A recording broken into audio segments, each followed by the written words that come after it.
Essa revolta expõe uma fragilidade do regime político de Vladimir Putin, Tardelli? Isso nos pegou de surpresa. Boa tarde a todos, boa tarde, Poit, boa tarde, Flávio, boa tarde, Alex, boa tarde, Lu. Isso nos pegou de surpresa e, pela primeira vez, revela um Putin altamente fragilizado. Tão fragilizado que ele engole o Prigozhin, certo? Diz que vai perdoá-lo, não vai perdoá-lo, vai caçar esse Prigozhin até o último instante, até o último momento. A gente não viu o Putin perdoar ninguém, né? Não perdoou ninguém até hoje e, ao mesmo tempo, não teve força para enfrentá-lo. Esse esquadrão Wagner esteve a poucos quilômetros de Moscou e iria para matar o Putin. O Putin chegou pela primeira vez que eu me lembre, eu nunca tinha visto um momento de tensão e medo do Putin de morrer. Desta vez ele ficou. Eu acho que ele está fragilizado, isso coloca... Não dá pra gente falar muito, é tudo muito nebuloso lá, né? Mas tudo indica que essa guerra agora começa a ter um capítulo que era absolutamente inesperado de todos nós, mas revela um Putin fragilizado.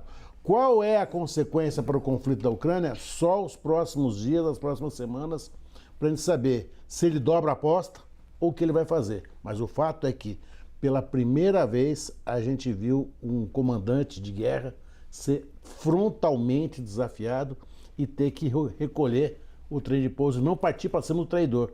Negociar com o traidor, eu nunca tinha visto na minha vida. Engraçado, curioso, não é engraçado, mas é curioso, essa informação curiosa, a informação que a Mari traz agora pra gente, do presidente Joe Biden precisando também se manifestar, mostrando, quase dizendo, a gente não tem nada a ver com essa revolta aí dentro do seu país, para não ter esse envolvimento, porque é muito complexa essa situação agora do Putin, também em relação à guerra da Ucrânia, né, Poit? Com certeza, Lu. Mas eu acredito que, primeiro, boa tarde a todos, né? A gente se viu no primeiro bloco, mas agora estamos aqui no segundo. Flávio, meu amigo Alexis, Lu novamente e Tardelli. Sempre bom estar com vocês aqui no grande debate. Agora, a gente viu uma demonstração de fragilidade e medo, acredito que nunca antes vista pelo Putin. Supostamente o Putin montou no avião e picou a mula de Moscou em direção a São Petersburgo e ninguém achava o avião do cara. O cara tava com medo. E o tal do líder do esquadrão Wagner, que, como diz o outro no final de semana, eu falei, como é que é o nome do rapaz lá? É Prigozhin, né? Meu Deus do céu, eles me matam aqui. Mas, Lu, o bicho é bem perigosinho mesmo, né? Como diz o mineiro. Mas o Prigozhin, o líder do Wagner, marchou em direção ao Moscou e estava quase chegando, Tardelli. E tinha tropa russa que ficou assistindo, falou, eu não vou mexer com esses caras não. Então, foi uma demonstração de que a gente está perto de algum fim aí desse regime, podemos dizer, também ditatorial do Putin. Você acha? Lu, eu estava conversando esse final de semana, não, inclusive né? tive o prazer, a oportunidade de ir a trabalho ao seu Rio de Janeiro lá, coisa maravilhosa, aquela cidade, conversando sobre segurança, sobre desafios do Rio, e a gente entrou nesse tema. Será que vai chegar ao fim esse regime do Putin? Porque igual quando diz, isso a gente tem modo de dizer nos boxeadores e tudo, estava até falando com um cara lá que é lutador, quando o cara demonstra que está fragilizado, é que o outro vai para cima no ringue. E aí não tem para ninguém. Então, neste momento, é o momento que acho que o Biden se posiciona, a Ucrânia também se armando e agora eles vão avançar com mais força ainda, viu, Tardelli? Muito bem, eu vou inclusive, antes de falar aqui com o Flávio e com o Alexis, vou chamar aqui uma fala do professor de Relações Internacionais da ESPM, Leonardo Trevisan. Ele falou sobre as consequências dessa crise interna na Rússia e, de acordo com ele, a expectativa é que haja um endurecimento das ações no território russo. Vamos ver. Vai ser a resposta natural, né? Desde a Grécia Antiga se sabe que você não deve acuar demais qualquer exército porque ele fica perigoso, é o que vai acontecer agora, né? Então, acuado ele vai atacar. Então, é nesse processo que, de alguma forma, nós podemos esperar um recrudescimento disso. Há uma segunda forma nesse processo. Todas as vezes que o poder na Rússia, não é de agora, desde os czares, o poder na Rússia é desafiado, as polícias políticas agem. É bastante provável que nós tenhamos um endurecimento interno na Rússia, exatamente pelo quadro de desafio. Este quadro pode levar a uma situação de maior confronto e uma resistência para um uso de armas nucleares? Eu acho que a resposta está com Michael Malley, general Michael Malley, comandante do Estado-Maior Conjunto dos Estados Unidos. Ele não acredita no uso de armas nucleares, mesmo as táticas. Armas táticas são armas de menor poder, com alcance delimitado. Porque, agora abre aspas, e vamos ouvir o general americano, a resposta dos Estados Unidos e do Ocidente seria avassaladora. Muito bem, do professor Leonardo Trevisan, mostrando, Flávio, a complexidade desse tema, porque, como eu disse aqui no início na fala com o Tardelli, esbarra na guerra da Ucrânia, esbarra nas relações internacionais. É como se a gente tivesse um tabuleiro, né, Flávio, que estava aqui mexido o jogo, de repente mexeram de novo e agora a gente precisa ver, porque tem a entrada de Belarus agora, inclusive nessa acolhimento ao Prigozhin. Agora, nesse momento, e a gente não sabe se vai haver ou não esse acolhimento, e como é que Belarus vai lidar com a própria Ucrânia, né? Então, tudo isso está envolvido ali, está mexido no tabuleiro. Boa tarde, Lu, boa tarde, Alexis, Poit, mestre Tardelli, alegria estar aqui com vocês novamente.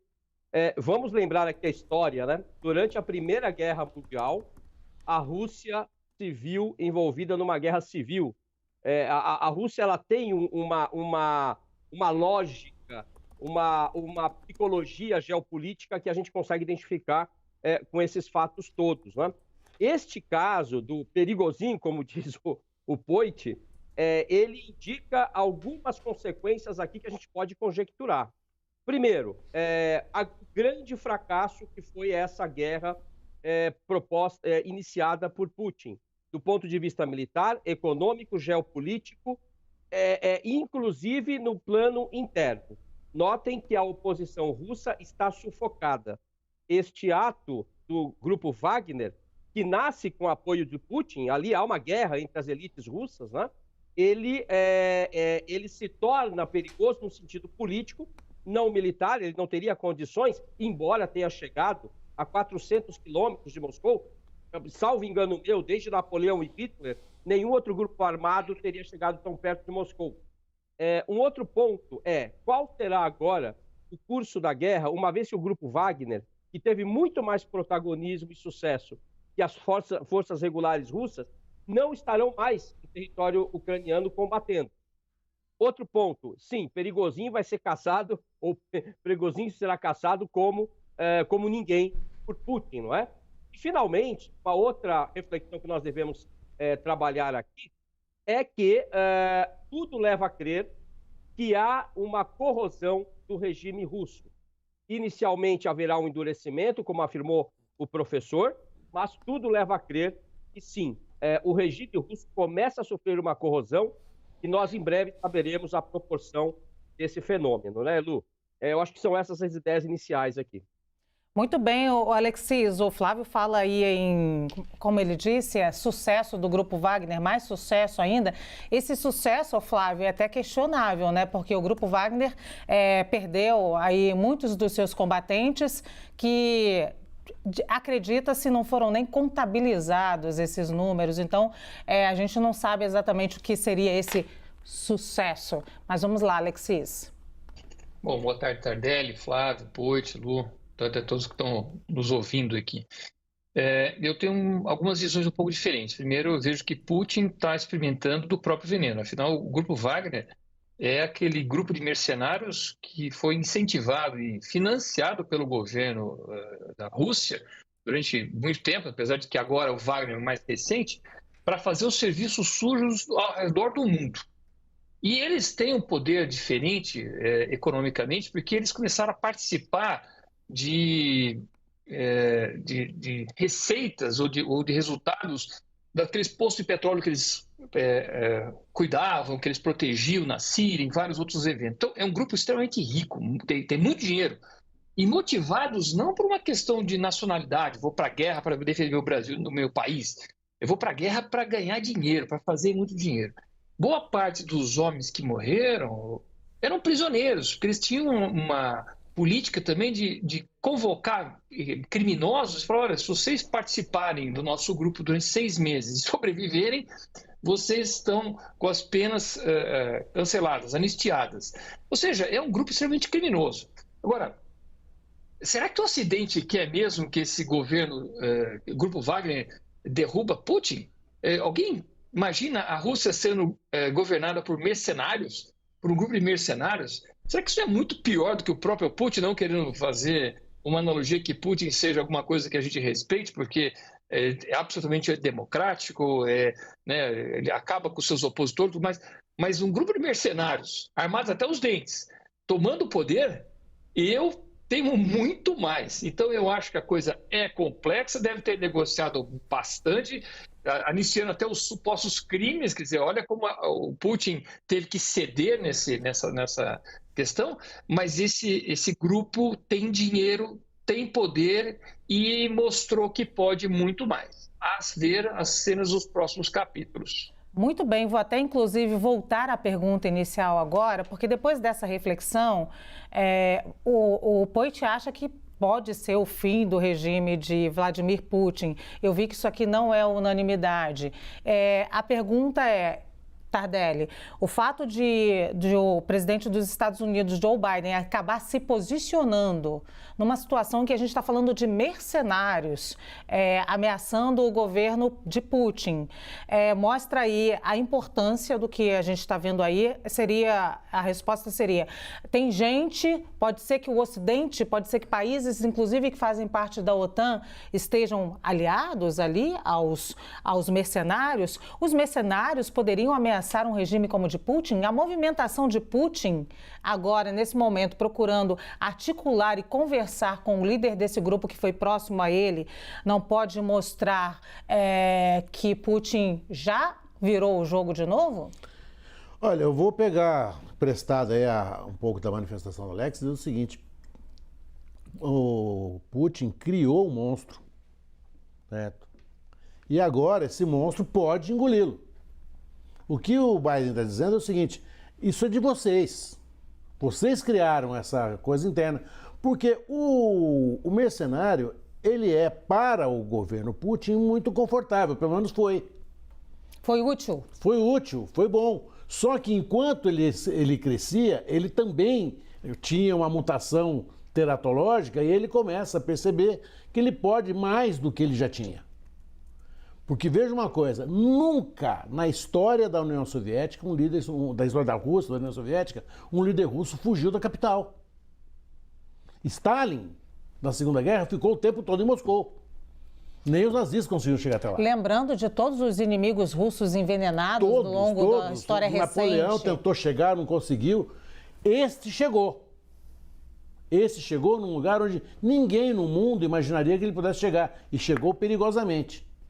Mas ele é russo, né? Vamos lembrar que ele é russo, ele é né? russo. Francês. Ele é russo, ele fala russo, ele conversa com os russos. O Poit falou um negócio correto, ele teve a vida, os soldados russos não o obstaram, as forças russas não estão a contra nem a favor. A China demorou 3 dias para chegar para eles, olha, nós estamos do lado do Putin, mas num momento assim estamos, mas não estamos. O Putin está isolado. Como é que ele vai conseguir fazer agora? Porque esse é o problema do ditador, né?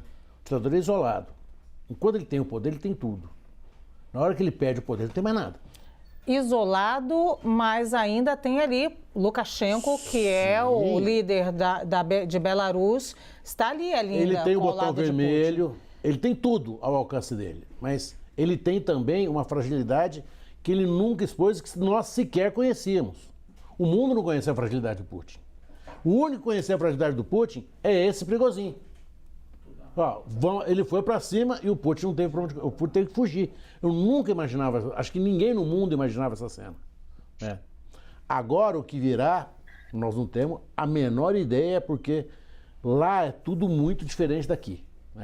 O que vai acontecer, mas eu acho que agora nós estamos vivendo um capítulo inteiramente novo, inédito e espetacular do ponto de vista histórico, sociológico dessa coisa toda.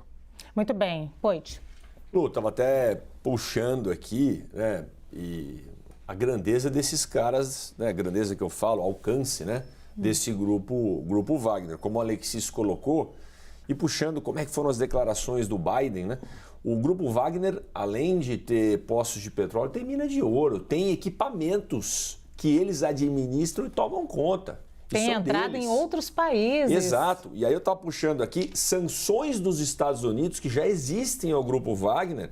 Por exemplo, aqui fala de uma mineração de ouro na República Centro-Africana, sabe? Aí tem uma reportagem do Wall Street Journal que trabalha sobre essas sanções e que os Estados Unidos estava, aí é só a única ponderação política, Lu, estava estudando novas sanções contra o grupo Wagner, mas agora parou um pouco, está pensando o que fazer, o Biden se recolheu, porque qualquer movimento nos Estados Unidos, né, não é qualquer país se movimentando.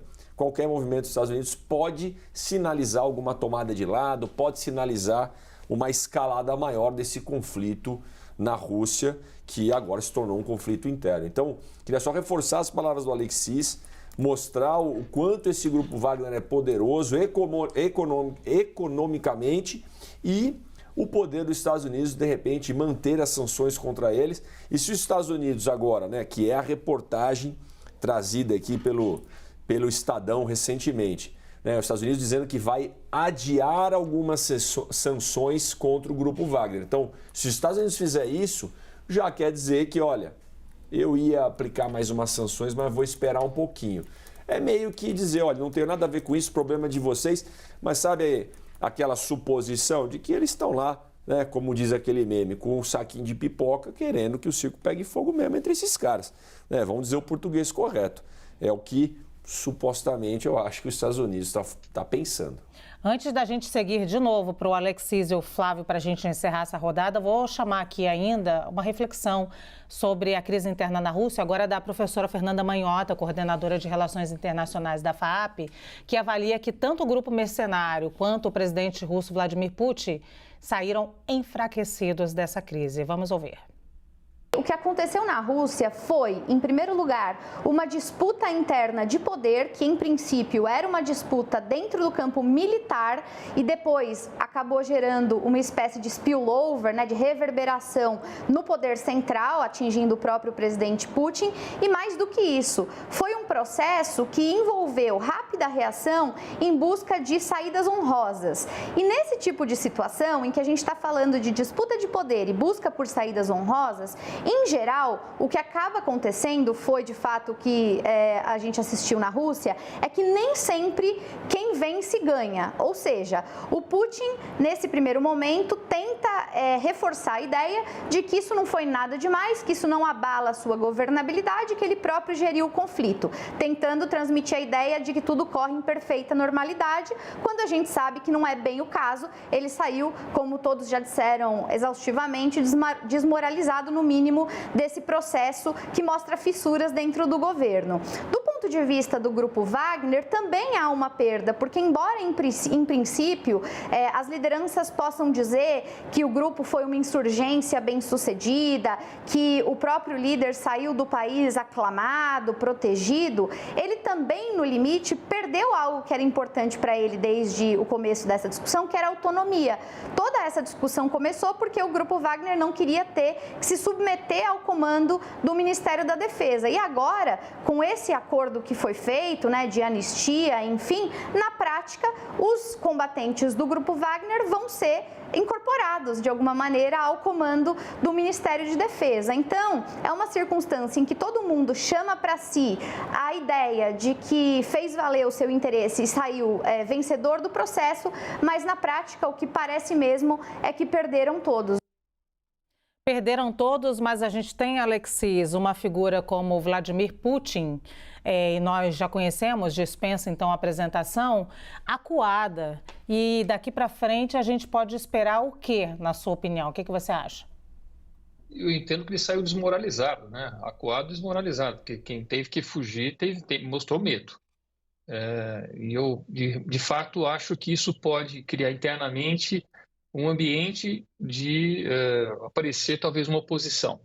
Eu não sei porque dentro da Rússia tudo é muito violento, né? Eles resolvem as coisas envenenando, eles resolvem as coisas prendendo e matando. A turma lá não brinca, não. Agora, desse negócio do grupo Wagner, eu acho que eles também saíram perdendo, apesar de ter mostrado a força, mas eles não gostavam muito de holofotes. O negócio deles não é ficar aparecendo.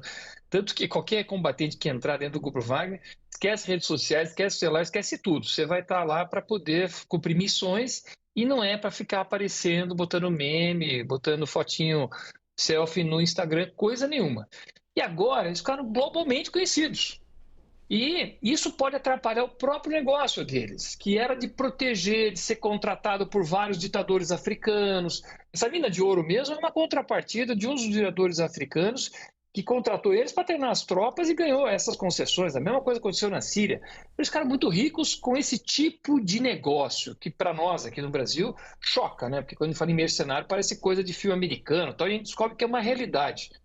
Então eu acho que o Grupo Wagner também sai perdendo nesse sentido, porque o business nele está crescendo, talvez agora tenha excesso de exposição, coisa que eles não querem. Flávio? Concordo totalmente com o Alexis. Vamos aqui lembrar também, e que é uma complementação que cabe nos nossos comentários, é que o Grupo Wagner, com esta ação, demonstra a fragilidade e a incompetência do comando russo. O Gerasimov, que é o chefe do Estado-Maior, dentre outros, deverão sofrer, ele e outros do comando, um expurgo nas próximas semanas. Até porque, por ser um ditador, Putin fará de tudo, como já foi dito aqui, para não assumir esta responsabilidade, esta fragilidade que foi muito bem colocada. O Grupo Wagner está no acordo firmado agora, deverá assumir alguns contratos com Belarus, mas isso não deve salvar o Grupo Wagner desse holofote, deste foco que foi colocado, né? E vamos lembrar também que nós estamos falando da privatização da guerra. Nós temos outros grupos privados também na Rússia e o Ocidente também já se valeu deles. Esse é um tema muito importante.